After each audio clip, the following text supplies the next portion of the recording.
pour commencer, que Socrate est mort en 399. Dans une cité en pleine rénovation après les soubresauts de guerre civile qui d'ailleurs avaient abouti à ce procès absurde, scandaleux. Mais enfin, le procès était scandaleux. C'est un épiphénomène dans une cité saine et en voie de rénovation. Les fondateurs de la philosophie cynique, quand il est mort en 399, avait 34 ans dans le cas d'Antisthène, qui mourra en 365, et dans le cas de Cratès, qui est né en 365, c'est-à-dire l'année où mourait Antisthène, il avait 27 ans quand Socrate est mort. Oui, c'est une génération très postérieure. Platon, lui, avait 29 ans à la mort de Socrate. Il est mort à 80 ans en 348. Ça étonne toujours les gens que dans l'Antiquité, malgré que ce soit des gens anciens qui n'aient pas connu la pénicilline, on ait pu vivre jusqu'à 80 ans. Ça paraît très surprenant. Platon est mort à 80 ans. La résistance à Philippe de Macédoine s'est arrêtée officiellement, si je puis dire définitivement. Après, il y a eu des soubresauts, il n'y a jamais d'arrêt brusque en histoire, sauf à Hiroshima. La résistance à Philippe de Macédoine, c'est-à-dire la fin des cités grecques, la fin d'un univers, celui qui nous est familier de la Grèce classique, a eu lieu en 338. C'est, vous le savez, la bataille, la défaite de Chéronée. C'est une des dates extrêmement importantes de l'histoire du monde. Je le redirai tout à l'heure. Mais la coupure entre un univers qui avait duré des siècles, qui s'était constitué, qui était arrivé à des apogées magnifiques avec la civilisation d'Athènes, de Sparte aussi, de Thèbes, c'est fini en 338. Chéronée, c'est aussi important que la chute de Constantinople plus tard. Et oui.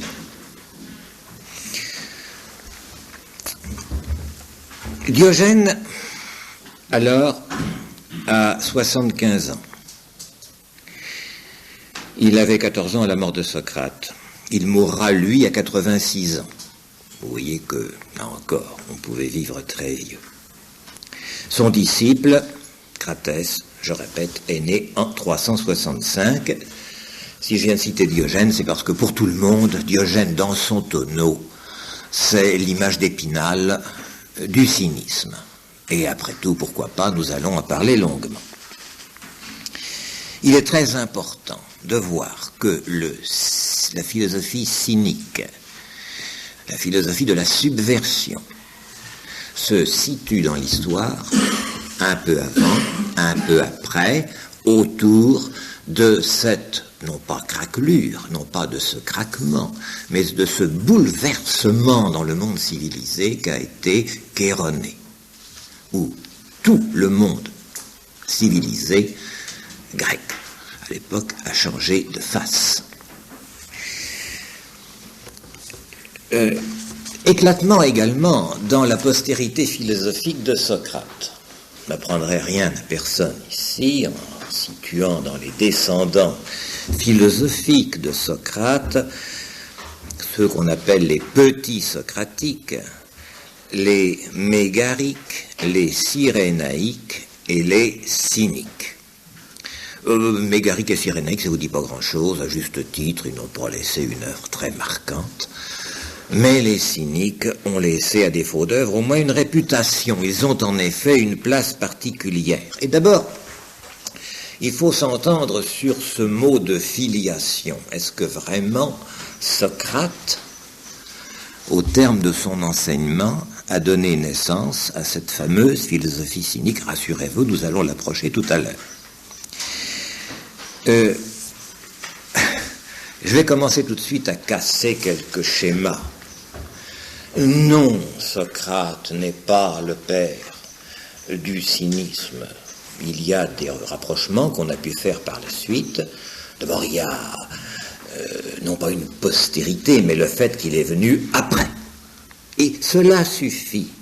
Dans certains cas où la notion de causalité vacille, mais la notion de succession s'impose, succession chronologique, j'entends bien, pour que l'on dise ils sont venus après, donc ils tirent leur naissance, leur source, dirions-nous maintenant, de celui qui les précède. Vous savez, dans l'université, on ne peut pas faire un travail sérieux, une thèse ou même un travail moindre, si l'on n'a pas lu tout ce qui a été écrit sur le sujet avant, après quoi on apporte son petit bourgeon, sa petite pellicule d'invention personnelle, dans les meilleurs cas.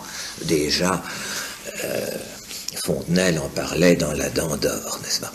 Et alors on pense que les anciens philosophes, donc universitaires, comment peut-on être philosophe sans être universitaire de nos jours, s'ils ont parlé, écrit peut-être, après Socrate, avaient lu forcément les présocratiques, tout Socrate. L'ennui, c'est qu'il n'a rien écrit. Et puis tout Platon, etc. Après quoi, ils ont un peu germé dans la direction du mégarisme, du cyrénaïsme ou du cynisme. C'est comme ça que nous voyons les choses. C'est déjà comme ça que les érudits de l'époque alexandrine, presque aussitôt après, voyaient les choses, ce travers de l'esprit qui consiste à confondre succession chronologique et paternité spirituelle existait déjà. Et on a établi très tôt ce schéma Socrate génuite Antisthène, Antisthène autem génuite Diogène, qui lui-même a engendré Cratès, qui lui-même a engendré Zénon, et là se produit une métamorphose, puisque Zénon est le fondateur, vous le savez tous, du stoïcisme. Eh bien non, il n'y a pas de lien génétique entre Socrate et le cynisme, mais il y a à l'origine du cynisme des gens qui ont, dans leur jeunesse, rencontré Socrate, aperçu Socrate, écouté Socrate, et qui ont pris à cette rencontre un certain style, certaines idées, une certaine façon de faire. Mais ce n'est pas pour autant qu'il y a une filiation de pensée. Dans le sillage, donc, de Socrate, cette école philosophique du cynisme. Déjà, une très grande différence. Le cynisme, ce n'est pas un corpus d'œuvres. Ce n'est même pas une doctrine cohérente. C'est ce qui différencie cette philosophie, car on peut quand même parler de philosophie au sens large, de sagesse, de recherche de la sagesse, de culture de la sagesse, dans un style de pensée et dans un genre de vie. Et voilà qui est important, un style de pensée et un genre de vie beaucoup plus qu'une doctrine proprement dite.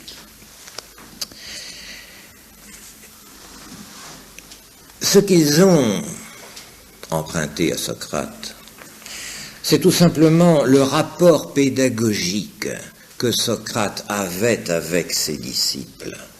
C'est-à-dire un enseignement qui se faisait au fil des rencontres individuelles, sur le trottoir, dans la rue, sur les bords de l'Ilissus et de l'Ilissos à Athènes. Pas de cours, pas de lieu de cours, à la différence des autres écoles qui vont fonder dans les jardins d'Académos, ou bien au lycée, ou sous un portique, c'est pas, des lieux d'enseignement philosophique avec jour, heure et tarif. Voilà déjà une différence essentielle avec les autres écoles philosophiques, quelque chose d'assez révolutionnaire, et qui est assez proche en effet de la pratique de Socrate. C'est que si les cyniques ont pris référence et apparemment fait et cause pour Socrate contre les sophistes, c'est que les sophistes, je l'ai dit l'autre jour, avaient une clientèle au sens financier du mot. Ils faisaient payer très cher les leçons des sophistes. Ils avaient compris, les sophistes, que plus c'est cher, mieux c'est. Alors, pour mettre en valeur leur pensée et leur enseignement, ils faisaient payer très cher. Et ça marche toujours. Malgré l'apologie qu'en fait Madame Dorman, demandez donc à Daniel Gilbert. Si elle faisait payer moins cher son anneau de raie, elle n'en aurait pas vendu. Mais pour 189 francs, on peut se payer le bonheur. Et si elle avait fait payer ça 250 francs, alors c'était le triomphe, on n'aurait plus osé lui toucher à elle. L'activité philosophique, oui, c'est dans Figaro, madame, monsieur, vous ne le lisez pas parce que l'abbé Laguerre a dit que c'était un journal pornographique, alors on ne peut plus lire Figaro, madame, mais il y avait quand même des choses intéressantes sur ce sujet dans le dernier numéro. Pour les cyniques, l'activité philosophique est quelque chose de sacré. Les sophistes perçoivent des honoraires, les autres écoles philosophiques seront payantes, les cyniques considèrent cette attitude comme sacrilège, car celui qui distribue la vérité en la faisant payer perd sa liberté. Il y a des choses qu'il ne peut plus dire. Ces histoires d'argent sont importantes, et mettons-les tout de suite au bénéfice de ces philosophes cyniques. C'est au centre de leurs préoccupations. La plupart sont entrés en philosophie, c'est peut-être le seul lien, le seul comment dirais-je, très commun qui peut les définir, car ils sont terriblement éparpillés et différents les uns des autres, nous le verrons, en abandonnant leur fortune, comme par exemple Cratès, qui était riche, pour entrer dans une vie errante, une vie misérable, cultivée comme telle. Ils ont fait exprès. Ce sont les premiers qui aient introduit cette silhouette du philosophe clochard, mendiant. Mais le mendiant, dans l'Antiquité grecque, et c'est tout à l'honneur de cette civilisation, le mendiant n'est pas méprisé. Depuis Homère, il est protégé par Zeus, et il y a là, naturellement, toutes les différences étant conservées, une sorte de parenté avec l'Évangile qui fait honneur aux pauvres. On a honoré, respecté tout au moins le mendiant, comme nous honorons le pauvre. Pas pour la même raison, mais tout de même parce que le mendiant est sous la protection de Zeus, comme le pauvre est parmi nous l'image de Jésus-Christ. Profitant de ce prestige, et aussi parce qu'ils estiment que la pureté de leur pensée dépend de leur pureté financière, les cyniques ont exclu toute préoccupation d'argent. Ils ont vécu en haillons exprès, ils ont conforté, établi cette silhouette, et ils en ont fait une coquetterie. Socrate lui-même, d'ailleurs, vivait pauvrement. Nous ne connaissons pas ses ressources, mais enfin nous savons bien qu'il ne roulait pas sur l'or et qu'il vivait un peu comme un parasite en se faisant inviter à droite et à gauche. Cette tradition continuera plus tard chez les philosophes pythagoriciens. C'est à ce sujet qu'il faut rappeler que Diogène, le plus célèbre de ces philosophes cyniques, s'est converti, lui qui était fils de banquier, lorsque il est allé demander, cela se faisait souvent, à l'oracle de Delphes, jeune fils de famille qui hésitait sur sa vocation, sur ce qu'il ferait dans le monde, ce qu'il fallait faire de sa vie. Et l'oracle de Delphes lui a répondu, le mot est resté célèbre, et c'est une des choses que l'on cite toujours, même quand on n'a pas une très grande fréquentation de ces philosophes, il faut altérer la monnaie. Parakaratein to nomisma.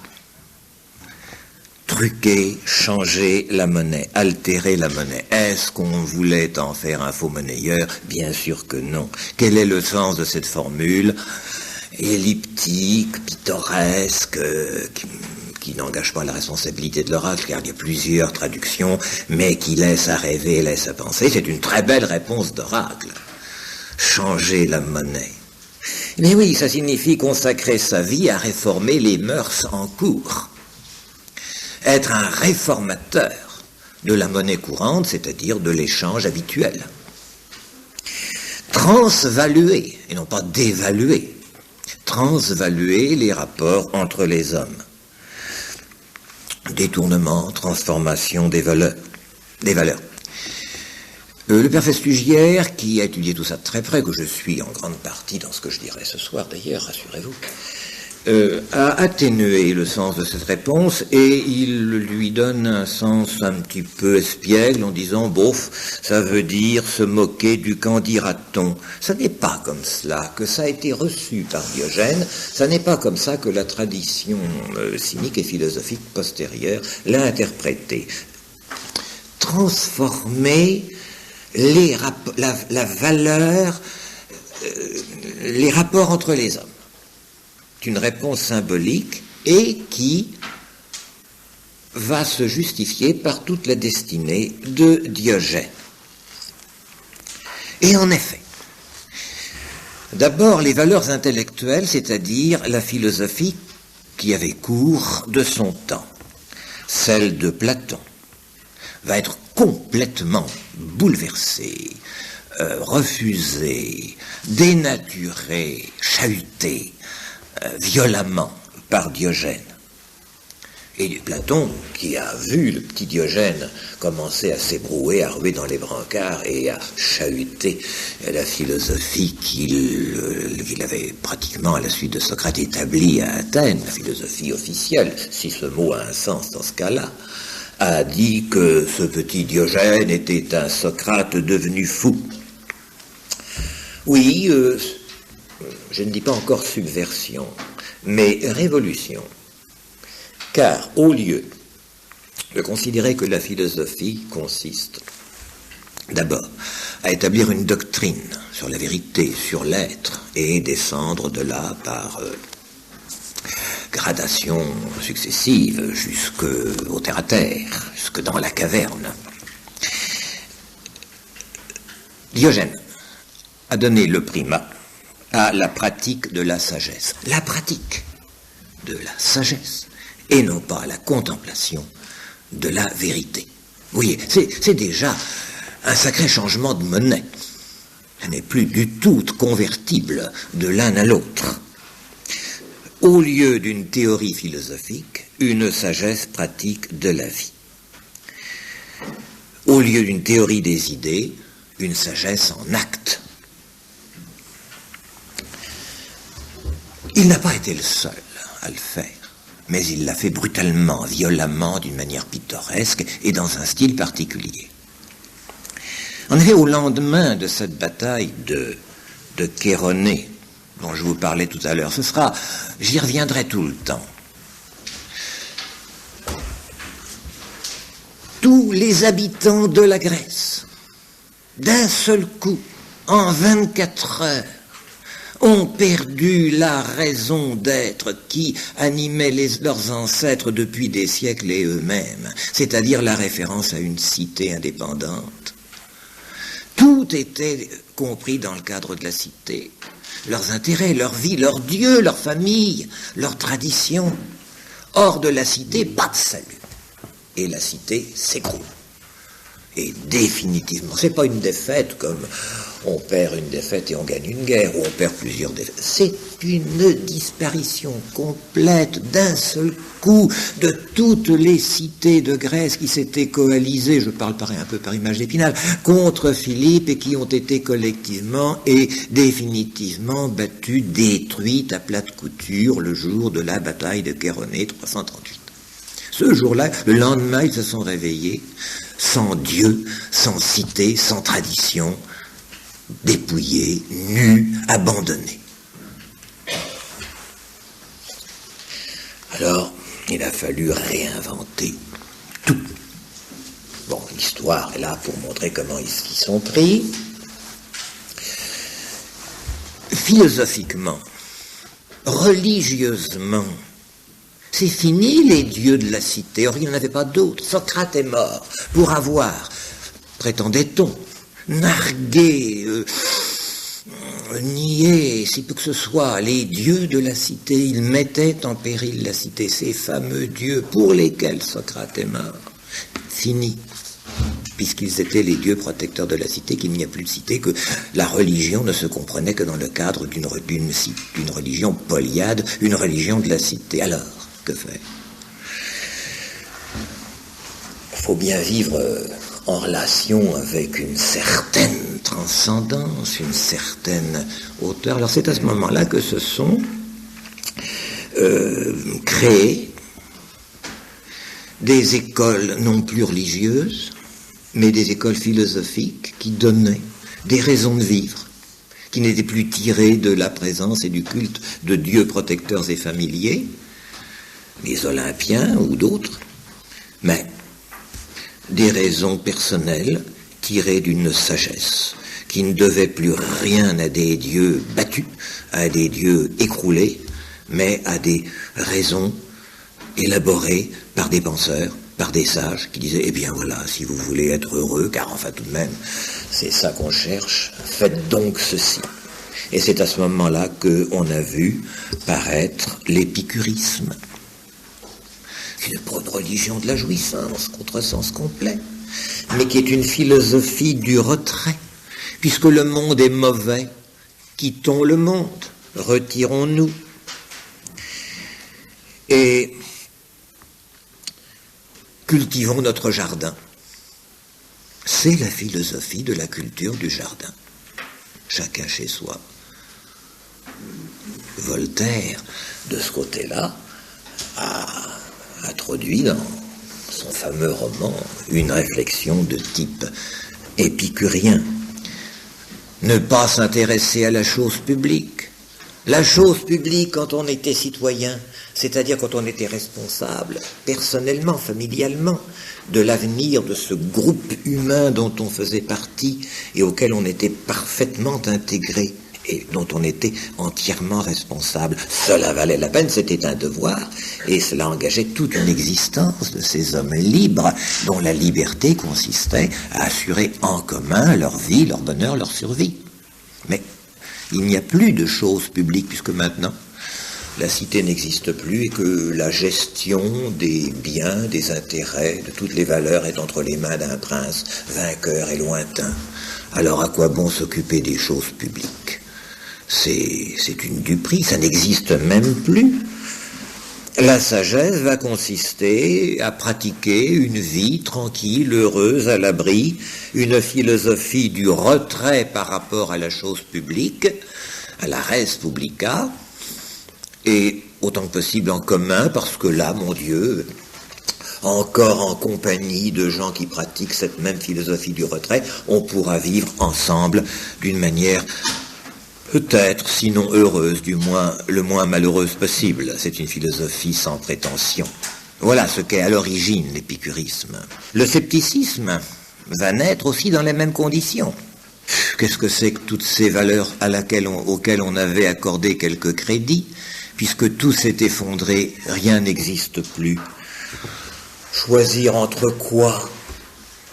Tout ce que l'on croyait, tout ce que l'on honorait, tout ce que l'on servait n'existe plus. Alors, ne choisissons rien, puisque rien n'a plus de valeur.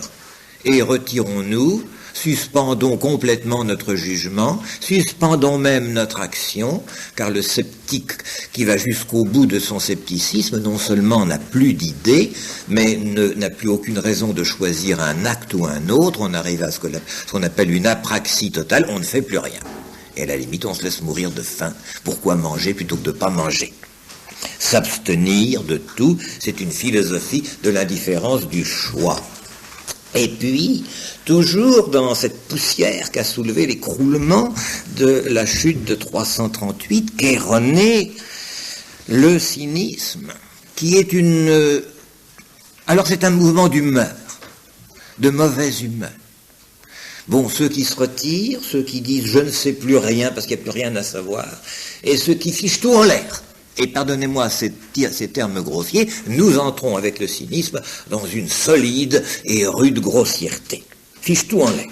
Rien ne vaut la peine d'être respecté, alors aucun respect, l'irrespect total à l'égard de tout et de tous. Coup de pied dans toutes les statues, même par terre, coup de pied au derrière de tous les gens qui passent, et plus aucune observance d'aucune règle, d'aucune coutume, rien n'a plus de valeur. C'est une révolution culturelle, si vous voulez, enfin on substitue un credo à un autre, ou une dictature à une autre. Rien, là. L'effritement, l'éparpillement complet. Plus de culture, plus de civilisation, rien n'a plus de valeur. Propos de Diogène, cueillis dans ce qu'on lui attribue. Il s'en tient, il s'en prend à ses compatriotes les Athéniens. Vous simulez tout, vous ne comprenez rien, vous êtes des singes.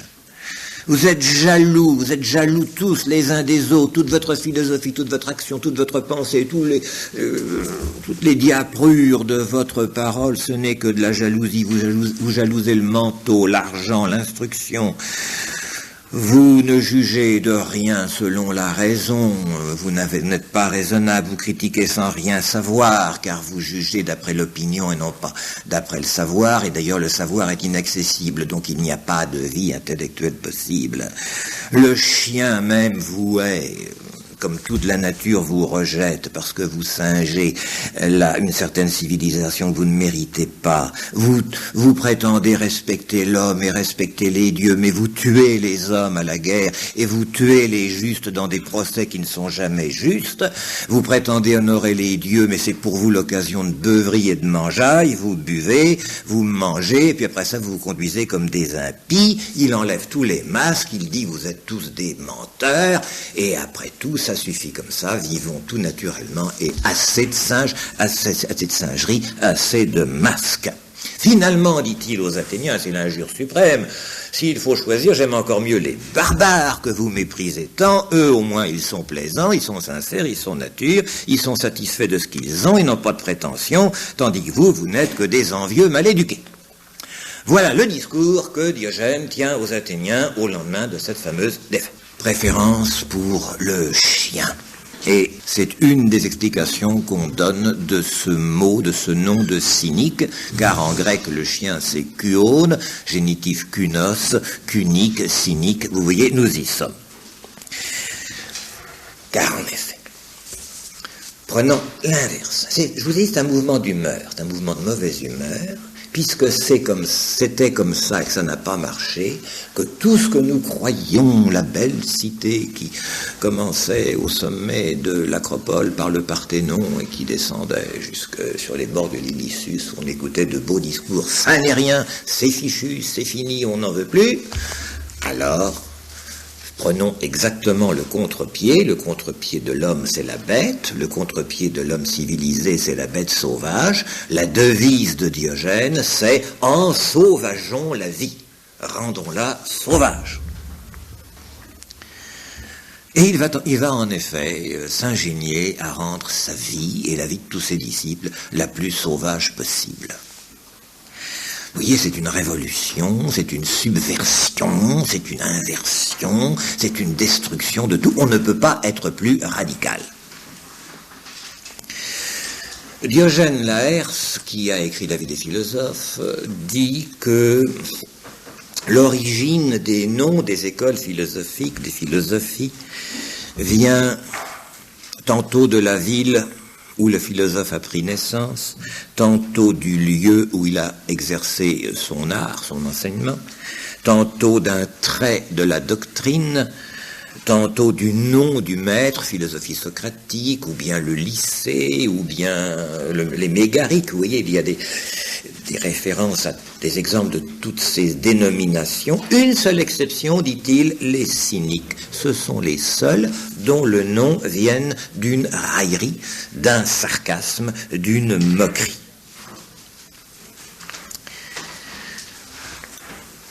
Et d'autres commentateurs,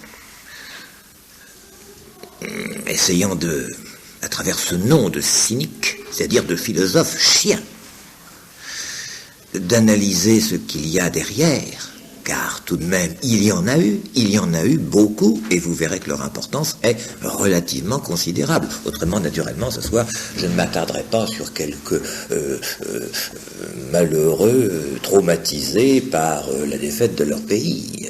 C'est autre chose. Il y a, disent les commentateurs, derrière ce nom de cynique, il faut voir d'abord l'indifférence au mode de vie.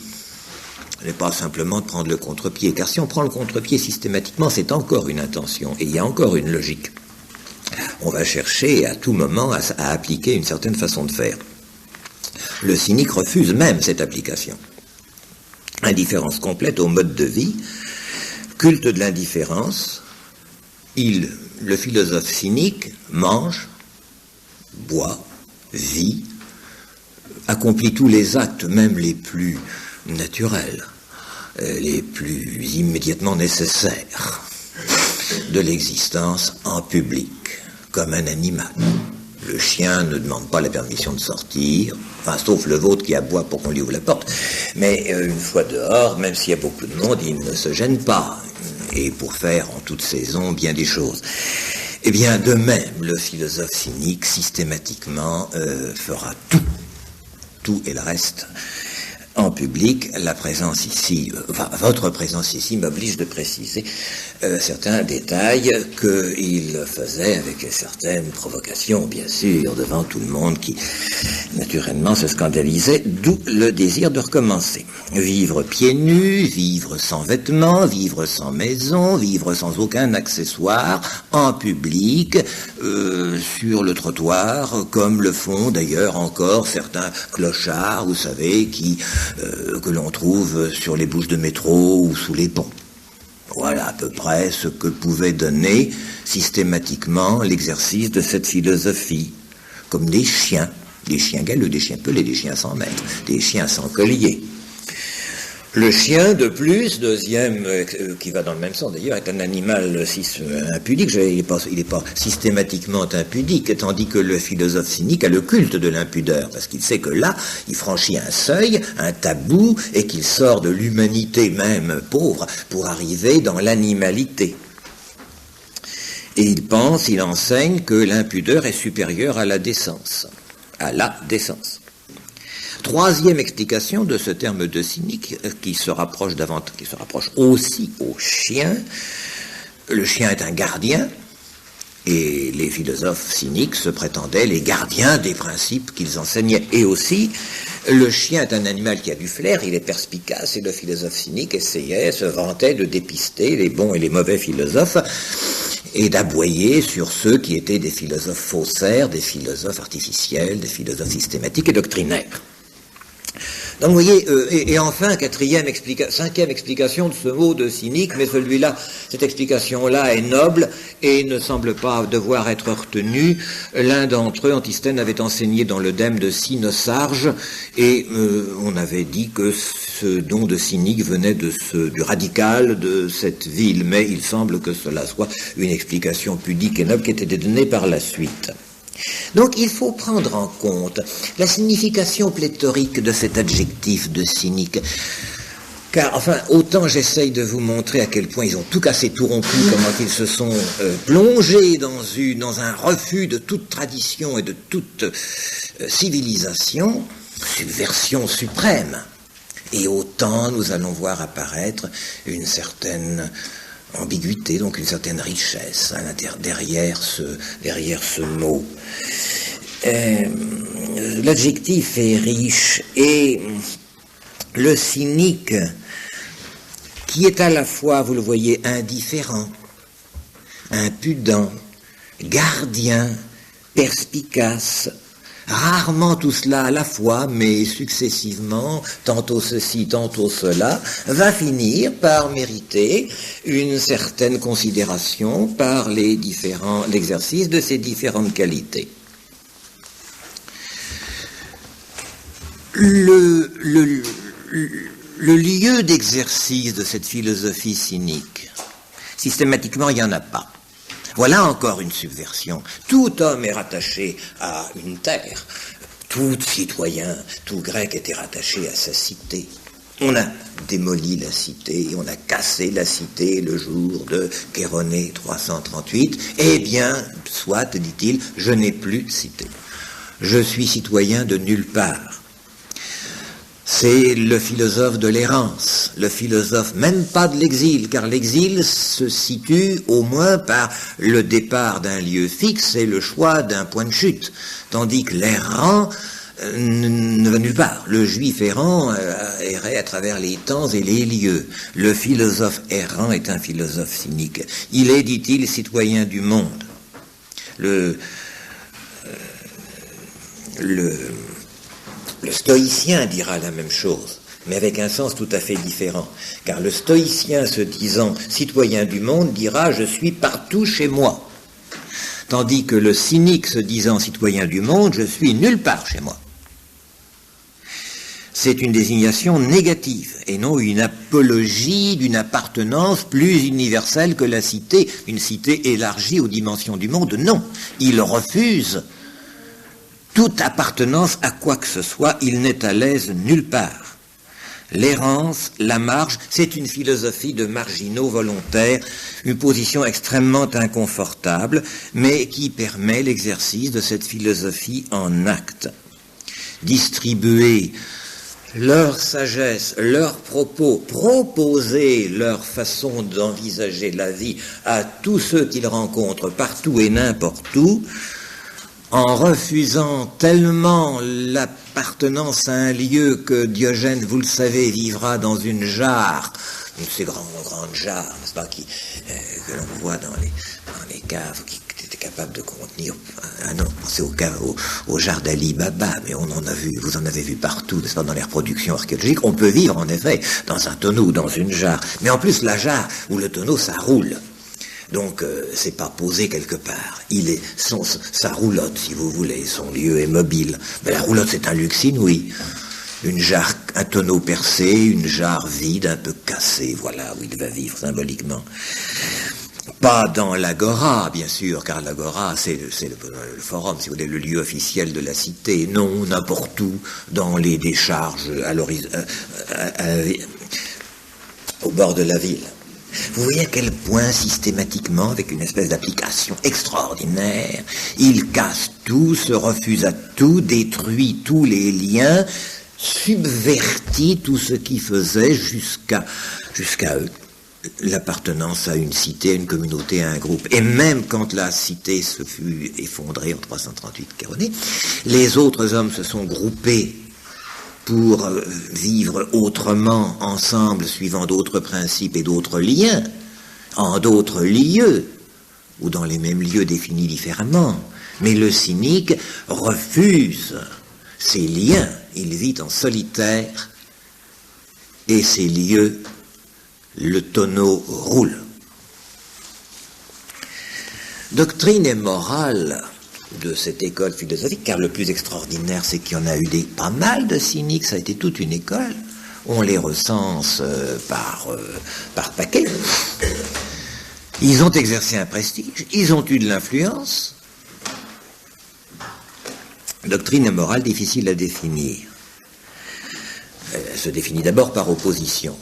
Vous savez, Platon parlait du soleil, de la vérité, qui filtre dans la caverne où sont les prisonniers qui en voient l'ombre. Pour le philosophe cynique, la vérité, c'est un soleil qui illumine les latrines. par opposition à la caverne. La vertu ne s'enseigne pas, la vérité ne se démontre pas. La vérité ou la vertu, parce que vertu il y a, enfin la conduite, parlons pas de vertu, se montre, ne se démontre pas et ne s'enseigne pas. D'où l'importance de la mise en scène qu'affecte et qu'adopte finalement tout de même le philosophe cynique. Quel est son look, si j'ose dire? Une tunique, il faut bien vivre quand même, il fait froid de temps en temps. Une tunique, un bâton et une besace. Tunique, bâton, besace, tels sont les attributs du philosophe cynique, du marginal. C'est un accoutrement traditionnel, c'est un accoutrement de mendiant, mais qui est devenu l'insigne de la profession. La tunique. Oui, bien sûr, il faut avoir quelque chose sur soi. Mais il y avait d'autres vêtements. Ils ont pris le vêtement le plus simple. Pour nous, l'équivalent presque de ces sacs de pommes de terre, de ces sacs, vous savez, que l'on met dans les greniers pour... Bon, les clochards les plus démunis ont au moins ça. Voilà. Tunique. Mais cette tunique, et c'est là, vous voyez, que l'artifice apparaît. Et naturellement, encore une fois, si c'était des clochards qui finissaient par dire, à la limite, ne pensons pas, ne faisons rien, n'apprenons rien. Mais non, il y a une pédagogie, il y a le désir d'enseigner ce mode de vie à des gens, à des disciples, et de former une nouvelle civilisation qui vivra selon ses principes naturels, naturistes ou contre nature, si vous voulez. Contre la nature humaine, si on considère que la nature humaine, selon Aristote, est d'être politique, c'est-à-dire de vivre dans une police. Il n'y a plus de police, il n'y a plus de cité, alors que faire? Eh bien, vivons comme des animaux. Mais attention, il y a une façon d'être animal en restant homme, et c'est là toute l'astuce, et c'est là toute l'ambiguïté de cette philosophie qui va prétendre enseigner aux hommes, à l'inverse de tout ce qu'on faisait autrefois, la vérité, le bonheur et l'art de vivre. C'est une philosophie. Et je retourne ici mon propos, jusqu'à présent je vous ai montré à quel point ils avaient essayé de tout dissoudre, de tout casser, de tout briser, mais attention, on va reconstituer un style de vie, un art de vivre, une sagesse, une philosophie à partir de là. On va d'abord l'enseigner, à la manière socratique, enfin de loin. Enfin. Mais ce manteau, c'est le tribone, enfin c'est une tunique, enfin on appelle ça une tunique si vous voulez, c'est un vêtement le plus simple, le plus grossier, sans manches, sans capuchon, rien, enfin. Il sera quelquefois doublé. Oh, vous me direz, c'est normal quand il fait froid. Mais non, nous sommes ici en présence de philosophes grecs, donc subtil. Quand il double sa tunique, cela veut dire que on va redoubler la vertu, car la tunique est le symbole de la vertu dont il faut s'enrober. Alors on va doubler la vertu, mais sans le dire, car la tunique, on ne voit pas qu'elle est double, sauf quand on la déploie. Et si on s'approche des philosophes cyniques, il va vous montrer que sa tunique est double, donc il faut redoubler de vertu. Et vous voyez que par j'essaye à mon tour d'être symbolique et d'être un peu pédagogue par des trucs. Le redoublement de la tunique c'est l'abandon de tous les autres vêtements, donc des traditions anciennes. On s'habille d'une certaine manière et on va la doubler de manière à redoubler par rapport aux autres une forme de vertu qui est symbolisée par ce vêtement philosophique. La morale, évidemment, va être tout à fait différente. Plus de morale sociale, morale uniquement individuelle. Quand je dis pas de morale sociale, pas de morale politique, pas de vie politique, même pas de vie domestique. La responsabilité d'une famille, avec tout ce que ça comporte, une femme, des enfants, impossible. Donc, abandon des liens de la vie de famille, dissolution de la famille. Pas de mariage. Une compagne, oui, Cratès aura avec lui une certaine Hipparchia qui l'a trouvé tellement beau, tellement séduisant, tellement extraordinaire dans ce style de vie qu'elle a quitté sa riche famille pour venir vivre à ses côtés. Vous voyez qu'il y avait quand même un certain attrait dans cette façon de vivre. Oui, mais ça va très loin. Ça va au refus de tous les tabous qui, normalement, arrêtent les débordements d'une vie individuelle. On va aller jusqu'à l'apologie de l'inceste, dans certains cas. Pourquoi pas? Il paraît que ça se chante de nos jours de nouveau. On n'est pas très loin, dans certains cas, vous savez, d'une philosophie cynique, dans certains recoins de nos régions bénies. On contestera le fondement de la cité. Plus de vie sociale, l'antiplatonisme absolu. Il n'est pas question de former de bons citoyens. Refus également de toute pensée systématique, de toute dialectique, de toute science et de toute démonstration. La vertu, c'est une forme du courage qui consiste à renoncer et à casser toutes les valeurs. C'est la provocation. Prendre le contre-pied systématique de tout ce que les autres pensent, c'est le franc-parler, c'est-à-dire dire ouvertement à chacun ce qu'on pense de lui et ce qu'on pense tout court, sans tenir compte des susceptibilités ou de ce que le rapport social peut entraîner. C'est un mode de vie où l'on refuse toutes les procédures du savoir-vivre. Frugalité, en revenir au nécessaire, rien que le nécessaire, renoncer à tout objet de luxe, et le luxe commence à une écuelle pour boire, puisqu'on peut boire dans le creux de sa main, à une écuelle pour manger, puisque après tout, et tout cela a été fait d'après les philosophes qui nous racontent les expériences qui ont abouti à cette formule, Diogène avait conservé quand même pour manger le n'importe quoi qu'il se procurait n'importe comment, une écuelle grossière, et un jour il a vu un gosse qui, pour manger un bout de viande, avait simplement étalé ça sur un morceau de pain, et il a vu que son écuelle était un luxe inutile, il a cassé son écuelle et désormais a bu dans le creux de ses mains et a mangé sur un quignon de pain qu'il avait ramassé. Oui, là aussi, c'est une façon d'enseigner le refus du superflu et de se contenter du nécessaire. L'idéal est de l'indifférence à tous les biens extérieurs, prouvée par cette philosophie en action, indifférence à tous les biens extérieurs, indifférence à toute souffrance, indifférence à toute relation sociale.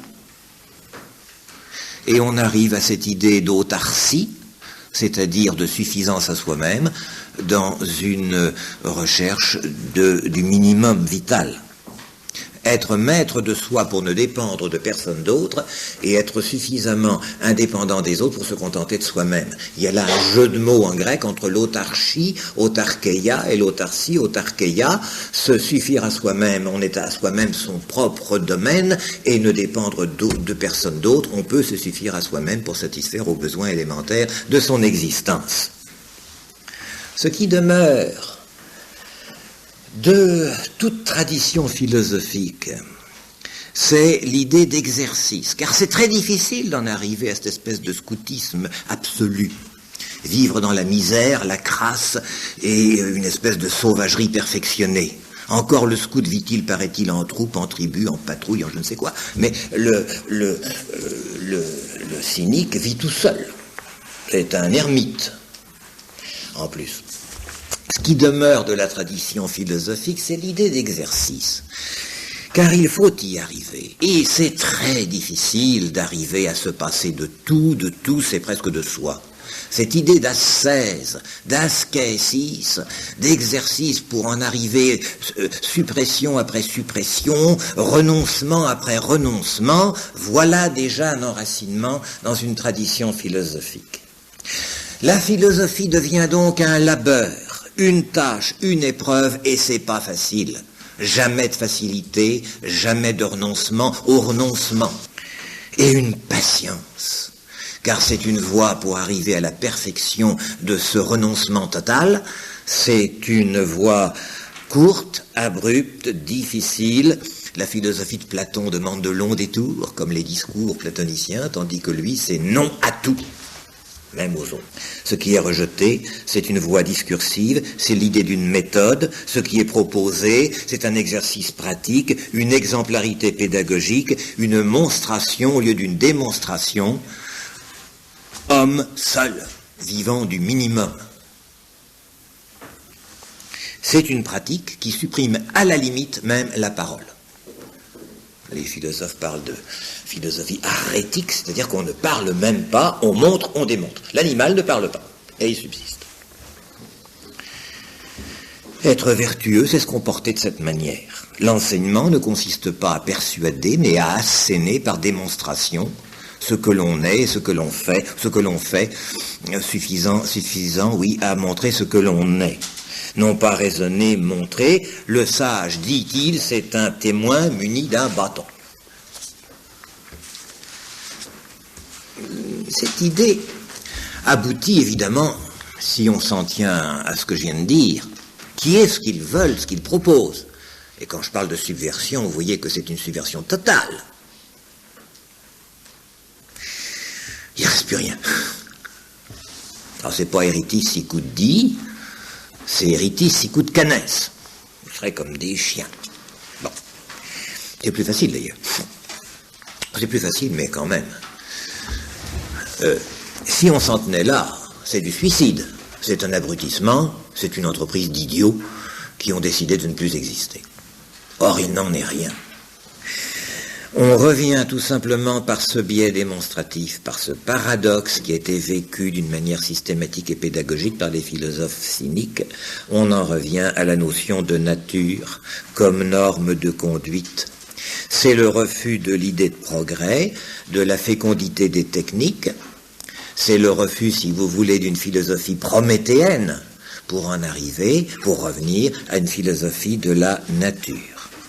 Il faut ensauvager la vie, le cru plutôt que le cuit, l'anthropophagie, l'inceste, pour vivre de la manière la plus simple possible, transgresser tous les tabous, renverser les lois, les codes moraux, dénier toute valeur à l'argent, à la puissance, à la jouissance, au plaisir naturel, aux arts, aux sciences, aux fontaines de l'imagination, qui ne sont, dit-il, que des écrans de fumée pour être dans la nature pure de son être. Tout ce qui fait écran à la vision authentique et pure de soi-même est à rejeter pour arriver à la vérité de soi-même, connue par soi-même et proposée aux autres telle qu'elle. Apologie d'une vie simple, frugale, poussée paradoxalement, mais en parole. Et alors c'est là que nous sommes en Grèce, n'est-ce pas ?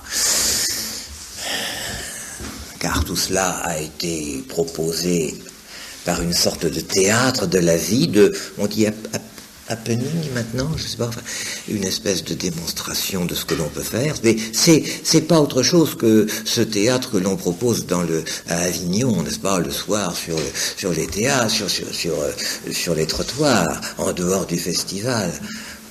On n'aime pas ça, hein, nous autres, mais c'est théâtral.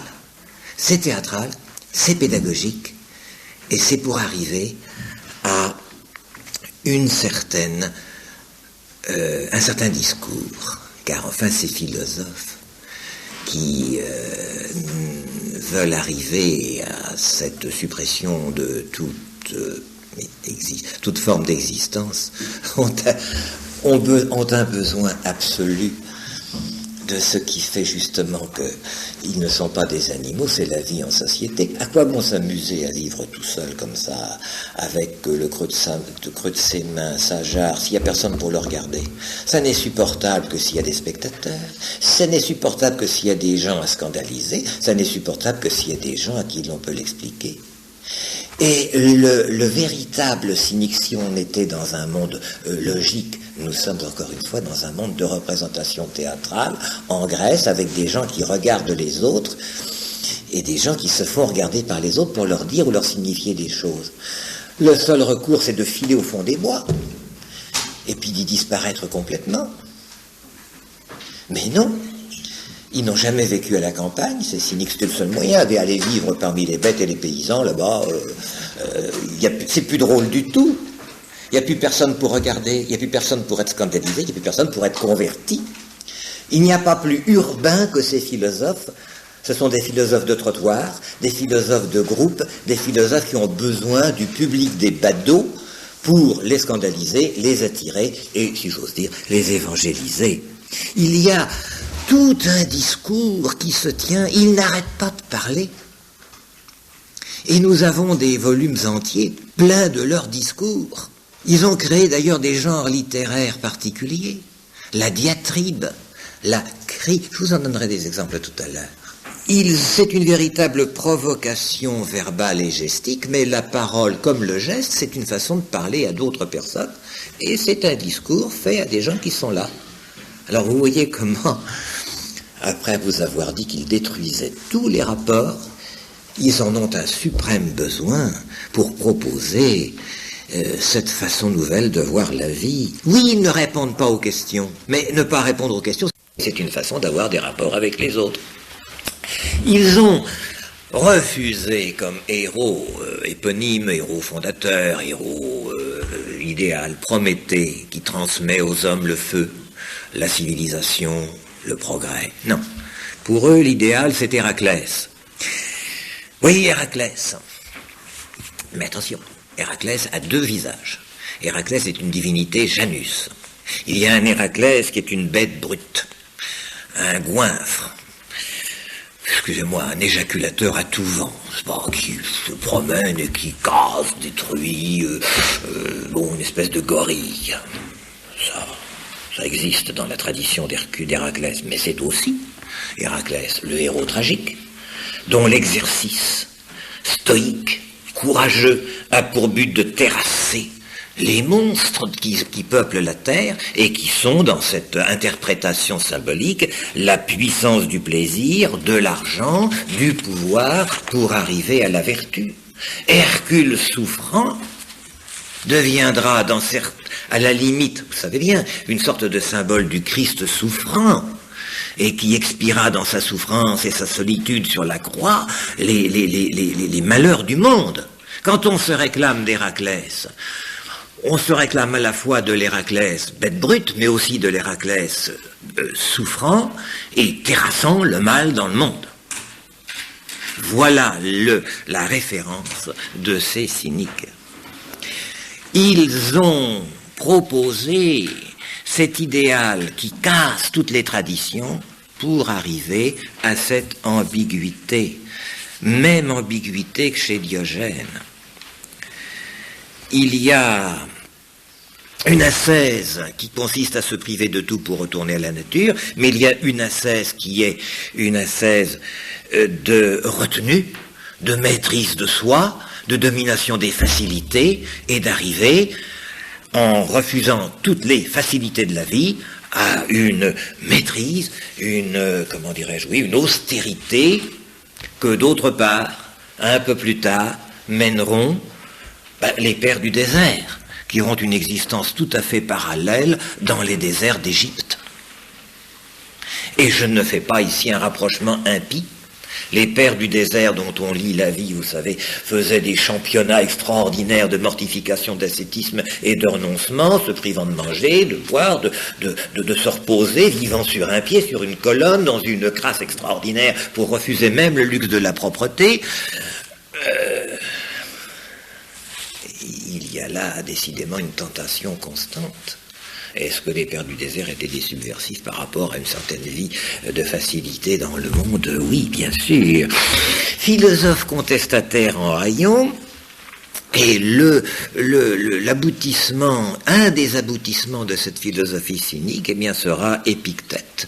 Épictète, le stoïcien, qui aura la même force d'âme, le même renoncement et la même façon d'imposer à lui et aux autres une règle de vie rigoureuse.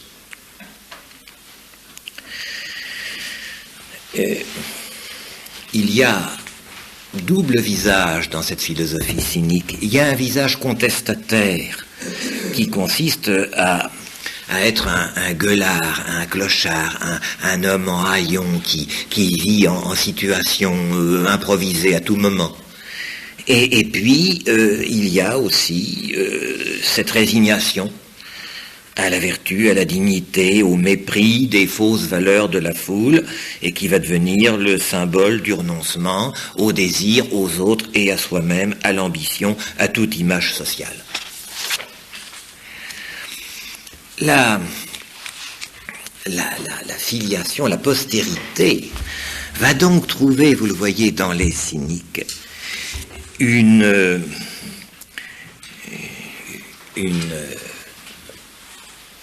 un modèle, dans certains cas, une illustration paradoxale de ce refus de toutes les valeurs qui se sont écroulées avec toute la cité un jour de 338, et vraiment là on est reparti à zéro, n'est-ce pas?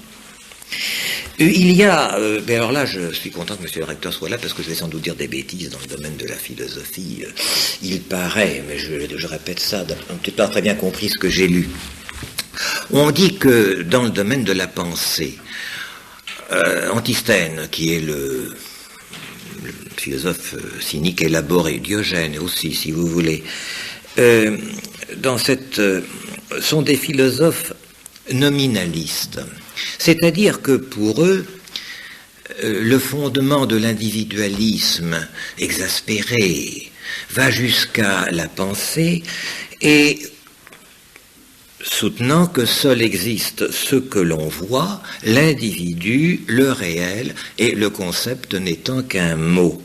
Existe ni l'idée, ni le concept, mais la chose individuelle, d'où à la limite l'impossibilité de la contradiction dans le discours, puisque chaque fois que je dis quelque chose, ce que je dis est vrai au moment où je le dis, et n'est vrai que dans les limites de mon discours, et que ce que je dirai ensuite, même si c'est autre chose, sera vrai aussi, puisque ça n'existe que dans la deuxième édition d'un discours différent.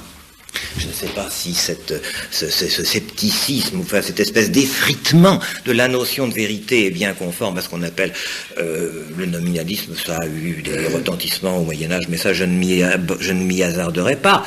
Mais il y a un discours nominaliste chez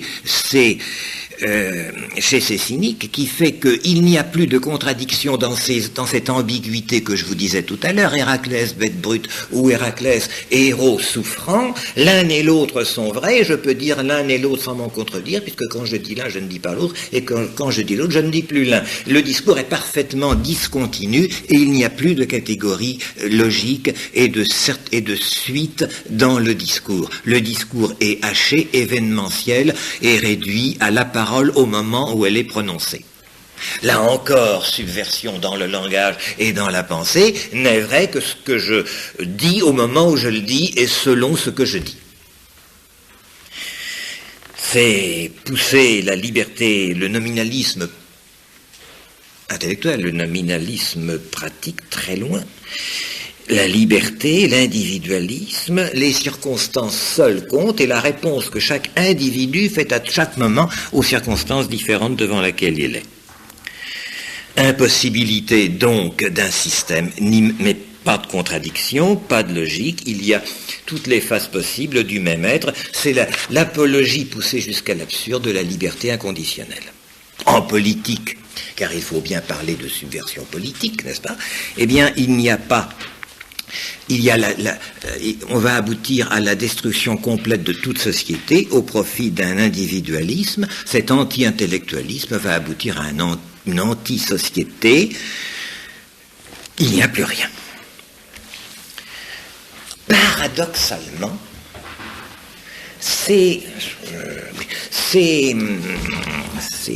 cyniques vont professer une admiration tout à fait étonnante, car enfin, il faut faire le tour de leur système et de leur enseignement, pour une société qui nous apparaît à nous comme l'opposé même de ce qu'ils pouvaient imaginer d'admirable. C'est la société spartiate. Ils refusent Athènes.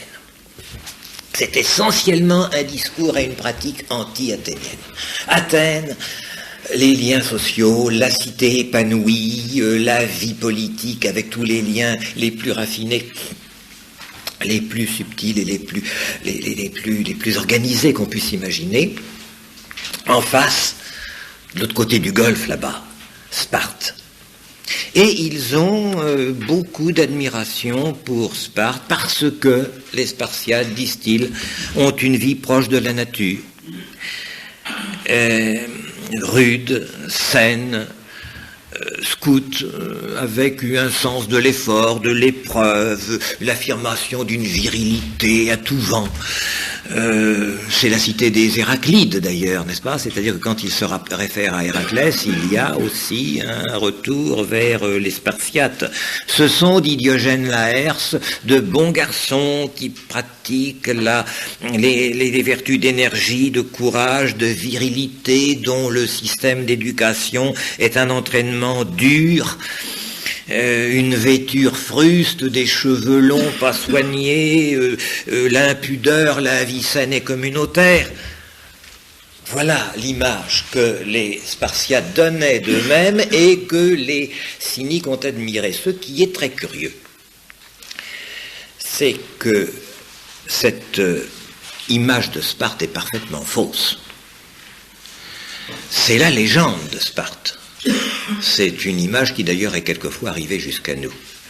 Mais nous savons bien, nous, historiens, que Sparte c'était tout à fait autre chose.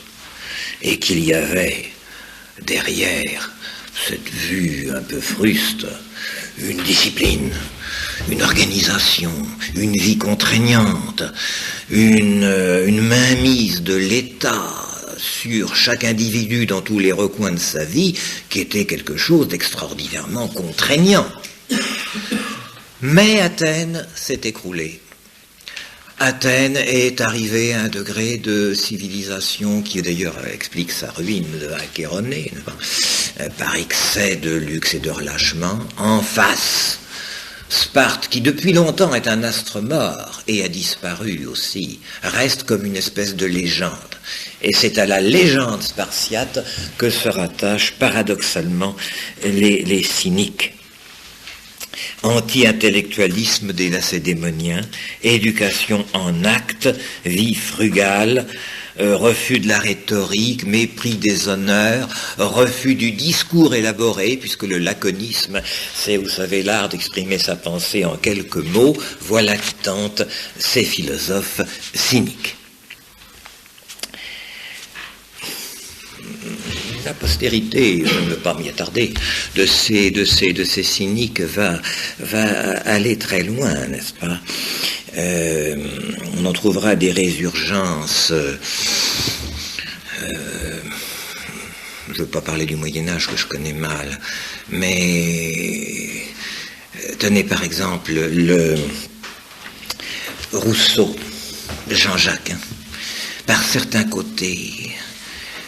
Ce refus morbide, maladif de la société, cette espèce de fuite, ce discours qui va finalement d'ailleurs aboutir beaucoup plus efficacement que celui des cyniques, vous verrez, à une destruction de la société dans laquelle il est inséré, que petit à petit il va refuser. Voilà avec Rousseau la subversion cynique mise en application et qui ira beaucoup plus loin, nous le verrons dans un instant, que l'influence qu'ont jamais pu avoir les cyniques de leur temps.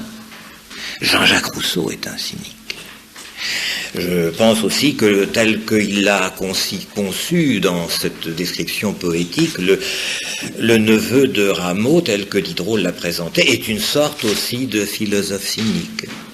Et il faudrait voir aussi si dans le couple de Don Juan et du commandeur, tel que Molière l'a fabriqué à partir des données de la tradition, il n'y a pas aussi deux aspects de cette vie qui refusent, dans un cas de celui de Don Juan, tous les liens sociaux pour arriver à une sorte d'assouvissement individualiste forcené, mais en respectant, dans certains cas, des conventions, car le Don Juan de Molière sait être hypocrite, mais le commandeur aussi, d'ailleurs, arrivant comme un témoin de l'extérieur et ne se rattachant à aucune morale, aucune tradition, et arrivant et surgissant pour provoquer un effet de rupture brutale, est également une émergence du cynisme. De nos jours, on a dit que les descendants c'est une parenthèse tout ça, les descendants des cyniques étaient les hippies, au dire des gens qui fréquentent ces espèces-là, il paraît que la comparaison n'est pas très bonne parce que le hippie vit en groupe, en bande et a une certaine organisation et finalement un certain conformisme dans un aspect tribal. Et il paraît que l'échantillon le plus proche de l'espèce cynique, mais uniquement sur un plan extérieur de comportement, ce seraient ceux qu'on appelle les punks, je sais pas. Enfin, ces hirsutes agressifs et quelquefois dangereux d'ailleurs que l'on rencontre dans le métro à certaines heures. Mais l'erreur est complète, vous allez voir. Car j'ai suivi jusqu'ici la logique du système, si on peut employer ce mot de système à propos de cynisme. Supposons qu'il y ait là un système. Est-ce qu'il n'y a pas là le type même de la subversion par effritement de tout groupe et par décalcification et avilissement de la société? Le marbre de l'acropole qui tombe dans la boue. Voire révérence pas gardée dans la crotte de chien. Eh bien, c'est le retournement, n'est-ce pas, de ce discours. Pas du tout. Et pour rester dans la métaphore scatologique qui s'impose presque dans leur cas, le pipi des cyniques a glissé sur la tunique et sur le péplos des Grecs, de leurs contemporains, comme l'eau de pluie sur nos imperméables. Si forte était la société, même abattue après Chéronée, la société athénienne, qu'elle a regardé ces affreux, ces impudiques, ces punks, comme, paraît-il, les Anglais regardent à peine les excentriques qui, paraît-il, se promènent dans des tenues bizarres à Piccadilly. Le père Festugière fait remarquer que Diogène ne pouvait exercer aucune influence dans une société encore pourvue de ses institutions au lendemain de Chéronée. De sa séculaire organisation, une société solide qui vit dans un ordre intellectuel, moral, politique, religieux, c'est un excentrique, c'est un original. Et eût-il eu de l'influence qu'il eût été, comme Socrate, prié de disparaître en quelques heures. Alors, c'est une excroissance, oui, c'est une tentative de subversion qui a été poussée au maximum, qui a utilisé tous les moyens possibles. Mais ils se sont trompés d'heure. Il n'y a pas que le bon grain qui tombe sur la pierre de la route et que les oiseaux du ciel dévorent. Le grain de la mauvaise herbe aussi. Et c'est le cas du cynisme, qui est arrivé comme une sorte de volonté de subversion, parfaitement, si j'ose dire, mise au point, mais qui, étant tombé dans une société assommée, abrutie, stressée, traumatisée, comment dire, par cette défaite dont je parlais, avait encore en elle une telle vitalité qu'ils ont regardé ça avec cette curiosité badaude qu'avaient les Athéniens comme les Parisiens d'après Rabelais, mais sans plus d'influence que d'excentriques originaux qu'on a regardés avec beaucoup d'amusement. Et, loin d'avoir eu cette influence, écoutez donc maintenant ce qui suit. C'est l'histoire de Métroclès. Vous ne connaissez pas Métroclès? Si tu veux, je cite ici Diogène Laërce, si tu veux que ton fils cesse d'être dans le manque et le besoin, ne l'envoie pas à Ptolémée, philosophe néoplatonicien, pour qu'il y acquiert des richesses. Il n'y prendra en outre que de la fanfaronnade et tu n'y gagneras rien. Envoie-le plutôt à Cratès, philosophe. Celui-là est capable de changer des garçons insatiables et de grandes dépenses en garçons généreux et sans recherche. Oui bien, et ce Métroclès que nous connaissons dit que quand il était disciple de Théophraste et de Xénocrate, philosophe établi, maître de philosophie ayant pignon sur rue, cour ouverte et traitement important à la clé, bien qu'on lui envoyât des vivres de la maison, des colis pour le petit pensionnaire qui n'était pas assez bien nourri à l'école où il était, il craignait de mourir de faim, d'être toujours dans le manque et dans le besoin, mais qu'ensuite, quand il eut passé chez Cratès, il pouvait même nourrir des camarades sans qu'on lui envoyât rien. Dans le temps passé, en effet, il fallait par nécessité porter chaussures non raptassées, et puis une chlamyde, un vêtement bien, c'est pas la tunique, hein, la chlamyde, c'est pas le jean, c'est le beau costume, hein. Dior, enfin. Une suite d'esclaves, une vaste maison, veiller au dîner commun, à ce que les pains soient blancs, le repas non ordinaire, le vin plaisant, la vaisselle, celle qui convenait, pour que cela se fasse somptueusement, car un tel genre de vie passait chez eux pour digne d'un homme libre. Mais quand j'eus passé chez Cratès, plus rien de tout cela. Étant devenu plus simple de mœurs, il me suffisait du manteau grossier, tribone, de la bouillie, de la verdure, et si je ne désirais mon ancien régime, ni je ne désirais mon ancien régime, ni je ne souffrais du présent. Contre le froid de l'hiver, nous autres, nous cherchons un manteau plus épais, mais lui, ayant plié en deux son tribone, se promenait comme si, de quelque façon, il avait eu deux manteaux. S'il avait besoin de se oindre, c'était la coutume, ça. Étant entré dans la maison de bain, il s'enduisait de l'huile, les restes des autres. Hein. Quelquefois, il allait au four où sont les forgerons, et s'étant fait griller des anchois, il y versait un peu d'huile, s'asseyait et déjeunait. Il couchait l'été dans les temples, l'hiver dans les maisons de bain, n'étant pas en manque comme auparavant, ni dans le besoin, mais satisfait du présent et ne désirant pas de serviteurs. Voilà que ces philosophes cyniques, par un retournement extraordinaire de cette société athénienne et désormais alexandrine, hellénistique, vont servir de précepteurs. On va leur confier les enfants pour leur apprendre, dans les bonnes familles trop luxueuses, à vivre simplement, à se contenter de pas grand-chose et à découvrir par la simplicité qu'on leur enseigne chez ces cyniques de vivre de rien. C'est, encore une fois, ce que l'on trouve dans certains mouvements de jeunes où l'on apprend, n'est-ce pas, quand on vit dans des appartements, des suites, des trucs, on les met dans des patrouilles où ils reviennent dans l'état que vous savez, et ils sont très heureux, et ils ont appris à se passer de presque tout. Ça servait il servait de pédagogue. Dans un chapitre qu'il a consacré à Cratès, le Apulée dans ses Florides dit « Le célèbre Cratès, disciple de Diogène, fut honoré comme une sorte de génie domestique par les Athéniens de son temps. Jamais aucune demeure ne lui était fermée. Nul père de famille n'avait affaire si secrète, si intime, que l'intervention de Cratès y parut intempestive.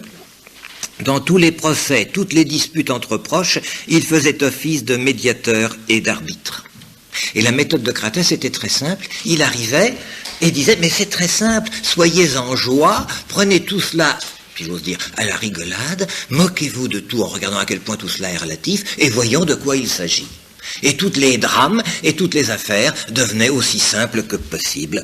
Bien qu'il n'eût que sa besace et son manteau court, Cratès, comme en une fête, passait son temps à plaisanter et à rire.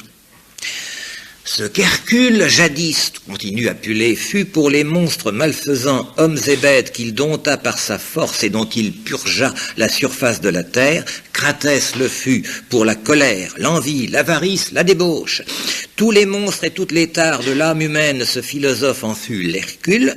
Il chassa des cœurs ses fléaux, en purgea les familles, dompta les mauvais instincts, demi-nu lui aussi, reconnaissable à son gourdin, il était de Thèbes comme Hercule, et chasseur de monstres et de fausses valeurs comme Hercule, comme Héraclès si vous voulez.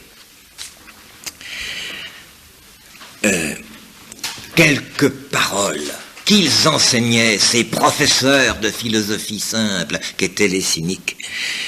Salut, déesse souveraine, objet aimé des hommes sages, vie frugale, petite fille de l'illustre tempérance, tous ceux qui pratiquent la justice honorent ton excellence. Toujours en discours en vers. Noble fille de Mnémosyne, de la mémoire, n'est-ce pas, et du roi de l'Olympe, muse de Pierrie, écoutez ma prière, donnez toujours pâture assurée à mon ventre, il m'a, sans esclavage, toujours fait frugale vie. Loin de moi d'entasser des trésors fabuleux, je brigue pour tout bien le destin de l'escargot, l'aisance de la fourmi, que la justice soit mon lot, à moi la richesse commode, honnêtement acquise. Il y a quand même un changement, n'est-ce pas, entre ce que je vous ai dit au début et ce qui est pratiqué en fait. Nous sommes en Grèce, et le discours est plus qu'ambigu, il est triple, et ce qui est d'abord affirmé, et ce qui est fait dans un théâtre scandaleux, a une valeur sociale, pédagogique, et a un deuxième ou un troisième sens, car il ne s'agit pas, n'est-ce pas, de vivre en refusant absolument tout. Vous voyez, quand il parle, et quand il chante en vers, c'est simplement pour avoir ce qui est nécessaire à l'existence. Et d'ailleurs, la preuve que tout cela, c'est du théâtre, c'est que pour avoir cette subsistance, il faut bien qu'il y ait des gens à côté d'eux qui bâtissent des maisons à l'ombre desquelles ils iront en hiver se chauffer, en été se rafraîchir, et dans l'intérieur desquelles, dans les communs, c'est entendu, ils iront en hiver se chauffer. Si je parle tout à l'heure de jarres, il faut bien qu'il y ait des potiers pour les fabriquer. Si je parle de tribones, il faut bien qu'il y ait des tisserands pour les tisser. Si je parle de morceaux de pain pour y mettre sa viande, il a bien fallu qu'un boulanger le fabrique, ce pain. Ils ne peuvent vivre qu'avec les autres hommes.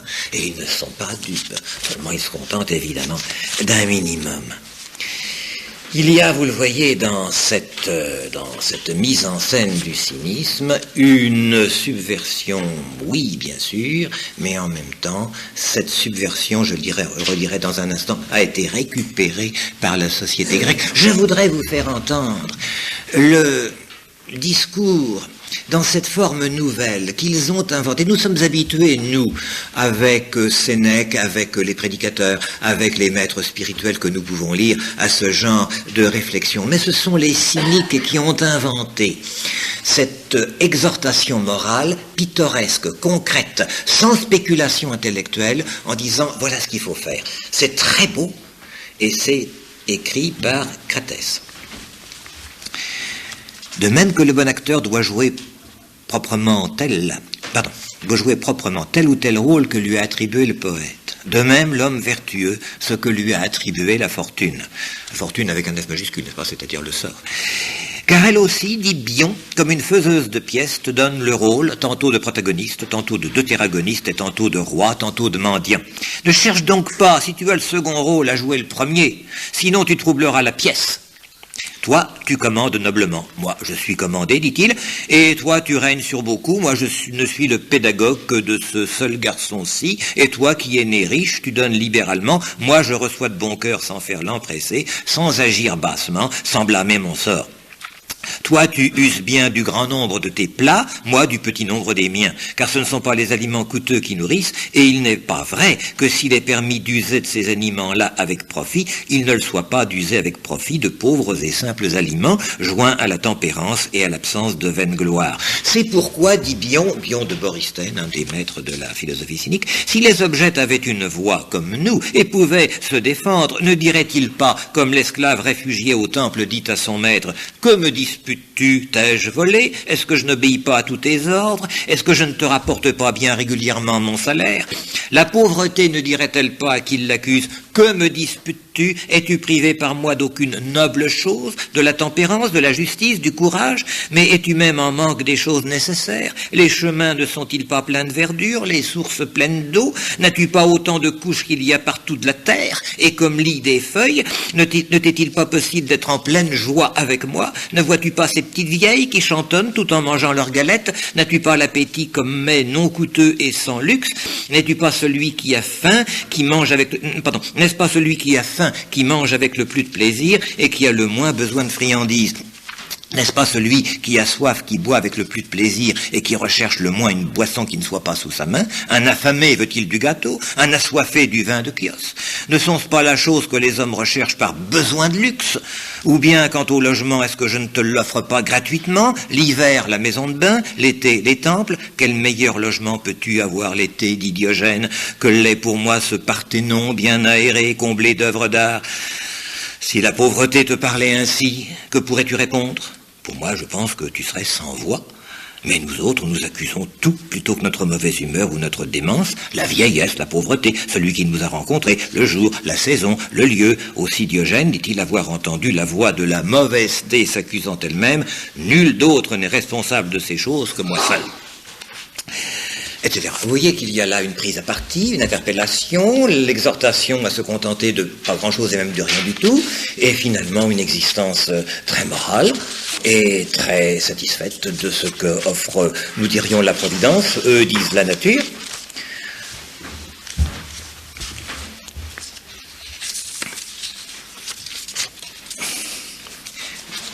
Je voudrais vous lire quelque chose qui va vous rappeler certainement des quantités de choses.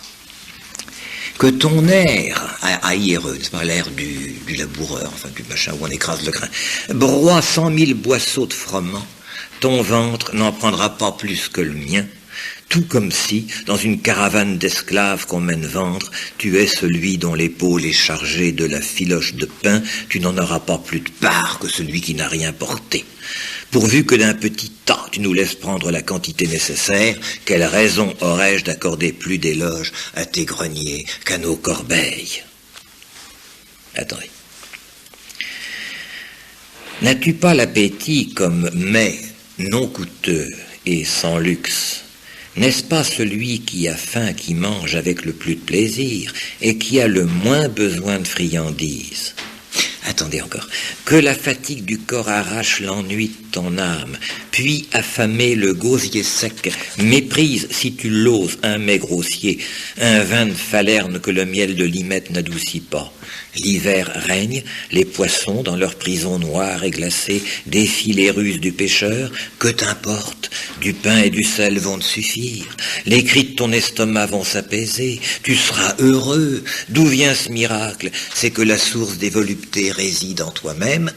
Cherche dans la fatigue et l'appétit l'assaisonnement de tes repas.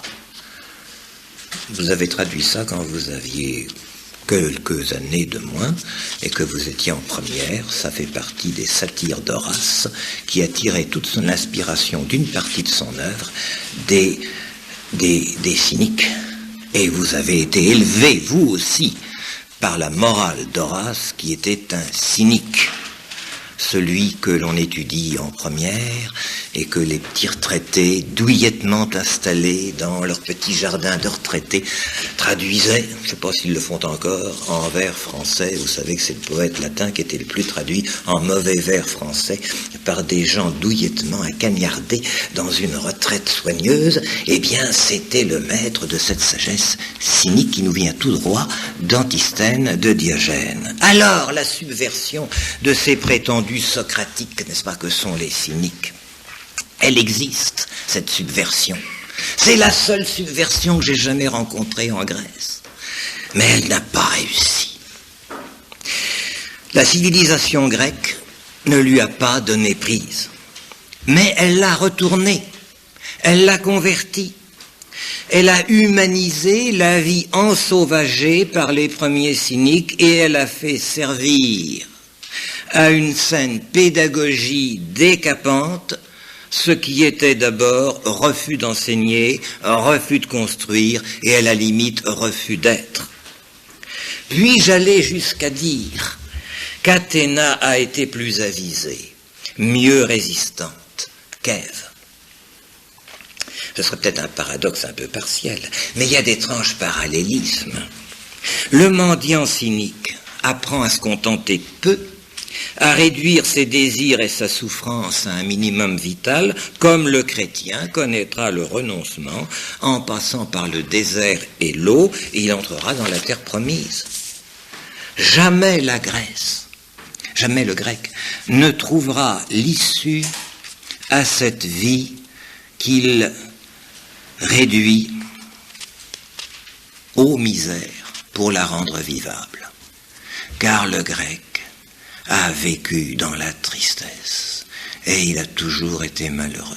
Et l'épicurisme, et le stoïcisme, et le cynisme, et le scepticisme, et tous les autres ismes ont été des moyens pour essayer de rendre vivable cette vie qui débouche sur le néant et qui est écrasée par un ciel gris de plomb où n'apparaît aucune lumière. Alors oui, on a essayé la pauvreté, l'ascèse, la purification, la maîtrise de soi. Mais, encore une fois, sous un ciel plombé, où Zeus lui-même est soumis à un destin intraitable, et où l'absence d'espérance a conduit tout le monde à la désespérance. Tout est vanité. Le beau, le vrai, le bien. On y renonce, on le méprise, on le rejette. Même la vie est vanité, sont des ombres vaines rêvées par des éphémères. Et ce monde si beau et si triste à la fois, altéré de vérité sur les dieux, sur l'homme, espérait, comme une terre fendillée par la sécheresse, la rosée céleste. Et un jour, la rosée du ciel fera germer un sauveur. Et vous voyez pourquoi ce sauveur, venu parmi les siens, et qui n'y fut pas reçu, trouva pour la révélation de sa pensée et de sa divinité un accueil solide, durable, dans la maison d'à côté. Il est venu parmi les siens ne l'ont pas reçu. Mais à côté, où on l'attendait, quand on l'a vu arriver, on l'a reconnu. Là, il était attendu. Là, il pouvait être compris. Là, il a été compris. Il a été reçu, célébré et étendu aux dimensions de l'esprit humain et aux dimensions du monde créé. Le médecin Luc et tous les pères, après les premières et difficiles accommodations, nous l'ont transmis, habillé de la langue et de la pensée grecque, qui laisse transparaître sa divinité comme des vêtements blancs translucides qu'il présente sur les tabords à ses apôtres éblouis. Alors, mesdames et messieurs, si la cité grecque a été à ce point hantée par le mal, si elle a attendu si droitement la lumière, la vie et la vérité, si elle l'a bien reçue et si elle l'a si bien transmise, craindrez-vous de lui confier l'esprit de vos enfants pour qu'elle la façonne comme de bons et fidèles disciples qui, cette fois dépassant Socrate, iront complètement vers la lumière, décapés par la subversion cynique, la simplicité et retrouveront la pauvreté évangélique? Faites faire du grec à vos enfants. C'est le seul moyen d'arriver à la vie heureuse, parfaite, telle que, à travers le décapage salutaire du cynisme, Saint Luc et les pères de l'Église grecque vous le présenteront. Il faut les faire inscrire à tous les cours de grec de la maison. Oui, mais alors, la subversion. Parce qu'en fait, tout de même, si tout cela était si beau, comment la cité grecque a-t-elle disparu? Si c'était si solide, comment est-ce que ça s'est écroulé? Il y a bien une cause pour que Chéronée se soit produite et que Athènes, qui avait porté tout cela jusqu'au dégoût, car un excès de raffinement avait produit ce cynisme. Comment est-ce que cela a pu tomber dans la poussière en une journée, cette sombre journée qui correspond pour la Grèce à ce qu'était la chute de Constantinople pour la civilisation grecque encore, mais cette fois-ci sous le coup de barbares implacables? Eh bien, si tout a basculé à Chéronée en 338, si le régime des cités a définitivement disparu, ce n'est pas à la suite d'une attaque corrosive de quelque subversion que ce soit. Et je suis amené au terme de cette série de causeries à vous dire, il y a eu des tentatives de subversion, plusieurs en Grèce. Il y a eu les sophistes, il y a eu les cyniques qui ont été aussi loin qu'on peut aller.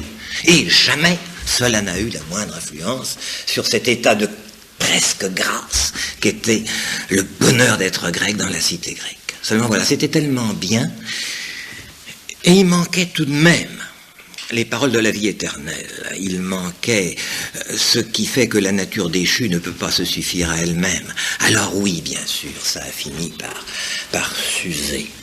Et puis c'est tombé. C'est tombé par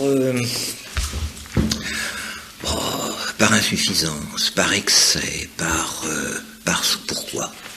En 2 mots, je promets que j'ai fini, j'en ai pour 5 minutes. Tout a basculé en 338 à Chéronée.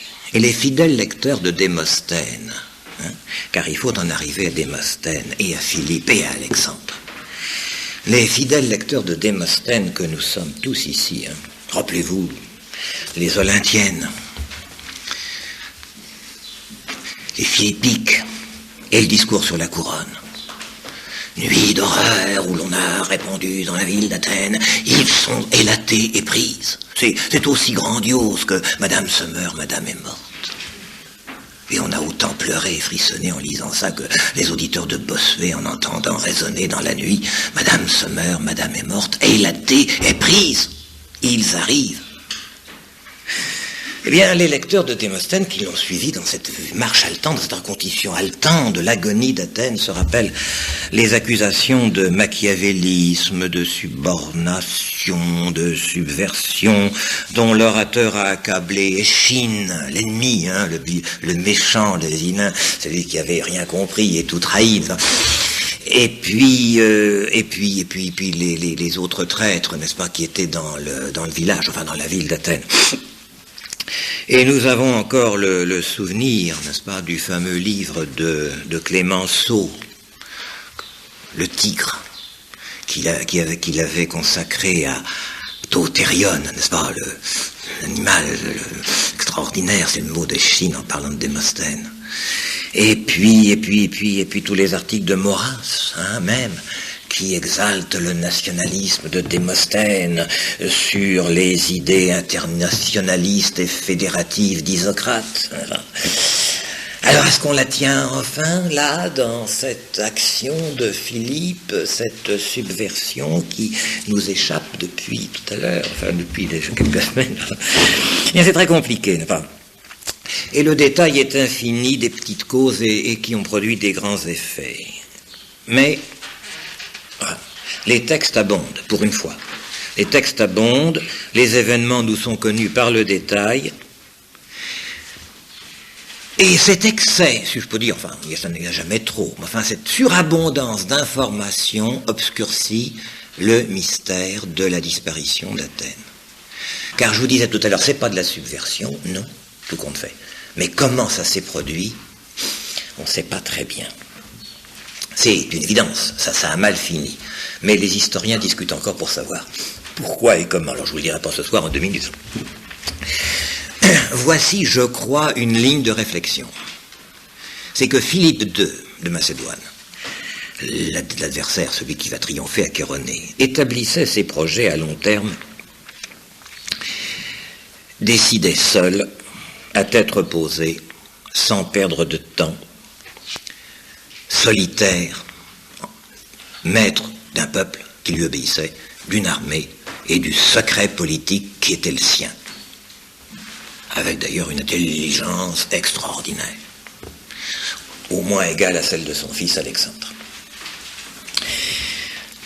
À Athènes, en face, il y avait l'Assemblée du peuple, où on écoutait les communiqués dans le brouhaha, où se succédaient des harangues nombreuses, en plein air, devant des gens qu'il fallait à tout moment, dont il fallait capturer l'attention, essayer de parler devant des milliers de personnes en plein air quand chantent les cigales et qu'il y a du vent.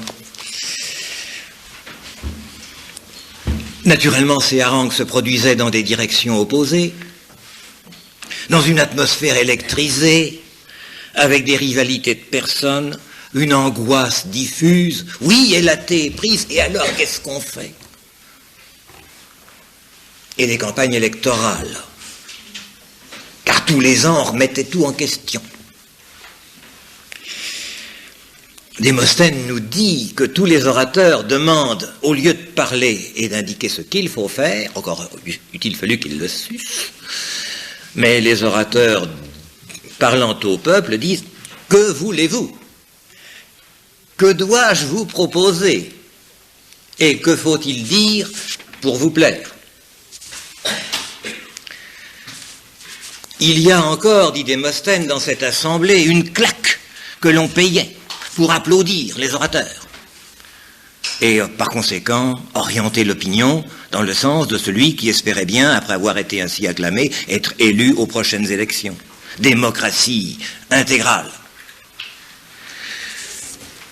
Isocrate, parlant de ces scènes terribles qui se déroulaient pendant que l'ennemi avançait vers les frontières, dit que les accusations personnelles des orateurs fusaient de tous les côtés, et il raconte les réactions de la foule qui huait ou acclamait suivant le talent oratoire d'un de ses battleurs ou d'un de ses orateurs géniaux. Mais tout se ramenait à une question d'applaudissement. Et les citoyens qui sont là, l'objet de toutes ces sollicitations oratoires, eh bien, ils hésitent à voter des décisions financières pénibles. Ils hésitent à réduire le budget du spectacle public. Ils hésitent à voter des lois qui vont les appeler à être mobilisés davantage et plus dangereusement. Alors on arrive à des décisions partielles, des décisions contradictoires, des décisions incertaines, des décisions de circonstances toujours improvisées les unes après les autres et sans aucune logique politique. En face, un seul qui arrive, maître de lui, de son armée et de son secret, c'est Philippe. Et Philippe sait très bien l'état des lieux et de l'adversaire, alors il va jouer avec, il va pratiquer ce qu'on appellerait maintenant l'intox, faire courir de fausses nouvelles, avoir des agents qui diront ceci, atténueront cela. Il a une diplomatie secrète et il pratique naturellement la corruption financière. Rien de subversif dans tout cela, c'est de bonne guerre. Mais nous avons affaire à deux systèmes tellement antinomiques, l'un exaspéré dans sa logique d'atomisation et de politique en plein vent, et l'autre enfin pris en main. Il n'y avait jamais eu, en face d'Athènes et des démocraties athéniennes, de prince digne de ce nom. Et même au moment des invasions perses, ça n'avait jamais été mené d'une manière très sûre, tandis qu'on a affaire là, d'abord à un grec. Parce que les Macédoniens, on a beau dire, sont même des Grecs, qui ont réussi à fabriquer pour la première fois un État important, bien plus riche et bien plus organisé, et dont la monarchie, après avoir hésité et tâtonné dans les règnes antérieurs, a fini par mettre au point la formule monarchique d'un gouvernement qui tient en main les aspects essentiels du pouvoir. Philippe II met en application lui-même ses décisions, et s'il ne lui plaît pas de les appliquer, ou d'y surseoir, ou de les modifier, il ne rend compte qu'à lui-même. Il peut retarder, il peut modifier, tandis que les fonctionnaires, les généraux, les magistrats de cette cité démocratique sont obligés, sous peine d'être accusés de forfaiture, d'exécuter même les ordres idiots. Même les mesures mal décidées, sans ça on les traîne devant les tribunaux pour trahison. Enfin, il se trouve que Philippe est une personnalité hors du commun. Je répète qu'il a sous ses ordres une monarchie toute neuve, qu'il a façonnée et qu'il a mise au point comme une formidable machine de guerre dont il tient en main tous les leviers, qu'il a un vaste esprit politique, qu'il peut agir sur plusieurs fronts, qu'il est rusé et qu'il a des moyens toujours nécessaires aux nécessités de son action.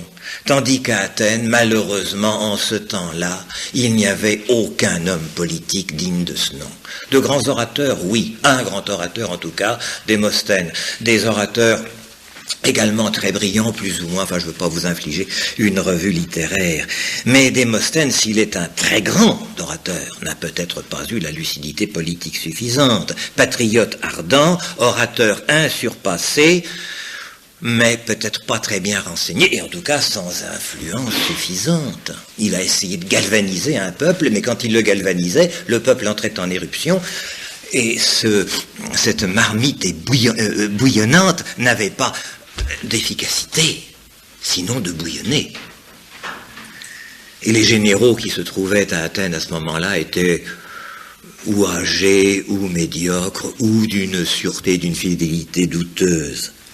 Nous avons donc en présence, et ça c'est une extraordinaire rencontre de l'histoire, deux régimes politiques inégaux, une monarchie améliorée, en cours d'autocorrection et qui arrive à un état de disponibilité et d'efficacité redoutable, une monarchie ascendante d'un peuple en extension, et une démocratie athénienne qui autrefois, lorsqu'elle était à l'état naissant, avait une telle conscience de danger et de sa puissance qu'elle avait été capable en effet de vaincre tous les voisins et même de repousser 2 fois de suite en 490 et en 480 l'invasion perse. Mais elle s'est usée, et les défauts propres à l'institution ont fini par prévaloir sur la vertu des hommes. Et comme c'est un régime de discussion, un régime d'opinion et un régime d'élection, et que les victoires passées ont introduit les richesses, donc une absence d'inquiétude, et donc une absence de vertu dans l'exercice de la puissance politique propre et nécessaire, Montesquieu l'a redit ensuite, la démocratie n'est possible que lorsque tous les gens sont merveilleusement vertueux. Ils l'ont été à un moment, mais il n'y a rien de plus fugitif et relatif que la vertu des hommes. Elle s'est évanouie, il n'y a plus que des médiocres, des intérêts et des gens incertains. Deux régimes, voilà, opposés, l'un en achèvement de décomposition, l'autre en expansion. Il n'y avait pas besoin de subversion. La puissance d'Athènes était telle qu'elle a refusé toutes les subversions internes. Mais devant la décomposition du régime qui lui a été fatale, cette égalité devant la loi, cette responsabilité des citoyens, qui étaient les deux vertus propres à la démocratie athénienne, dont ils étaient si fiers, eh bien, ça s'est transformé et adultéré en jalousie et en corruption. Alors rien ne tient plus dans ce cas-là.